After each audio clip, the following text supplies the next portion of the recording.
se le da la ecuación exponencial, a elevado a la potencia de b es igual a c, con un valor menor que 0, c mayor que 0 y b es un número entero positivo. Entonces, nuevamente, se nos da la ecuación de expresión exponencial a elevado a la potencia de b es igual a c. Y porque a es menor que 0, podemos decir que a es negativo. C es mayor que 0, por lo que podemos decir que C es positivo. Y B es un entero positivo, entonces B está en el conjunto de enteros positivos. Que sería 1, 2, 3, 4, 5, 6 y así sucesivamente.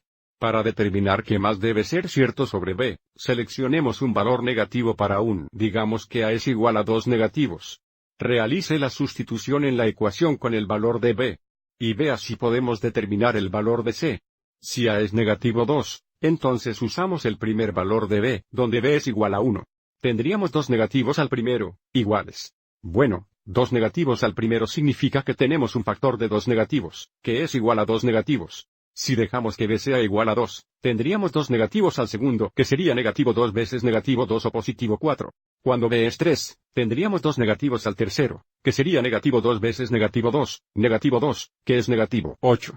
Cuando B es igual a 4 positivos, tendríamos 2 negativos a la cuarta, que es igual a 16 positivo. Cuando B es igual a 5, tendríamos 2 negativos al quinto, lo que equivale a 32 negativos. Y cuando B es igual a 6, tendríamos 2 negativos al sexto, lo que sería igual a 64 positivo.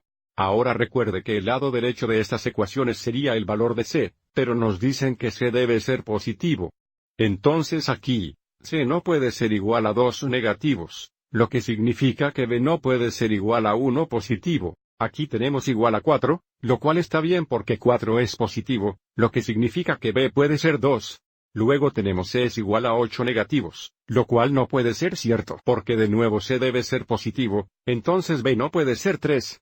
Luego tenemos C igual a 16, lo cual está bien porque 16 es positivo, entonces B puede ser 4. Aquí tenemos C es igual a 32 negativos, lo cual no puede ser cierto, nuevamente porque C debe ser positivo, lo que significa que B no puede ser 5.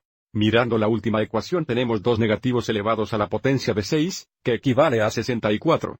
Y C puede ser 64 porque 64 es positivo, lo que significa que B puede ser 6. Así que ahora sabemos que B puede ser 2, 4, 6, pero no puede ser 1, 3, 5. Mirando nuestros enteros positivos aquí, sabemos B no puede ser 1, 3 o 5, pero puede ser 2, 4 o 6. Entonces, desde aquí con suerte podemos reconocer que B también debe ser par.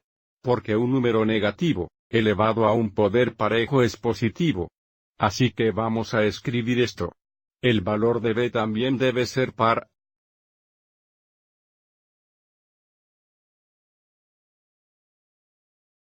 Porque un número negativo elevado a una potencia par es positivo.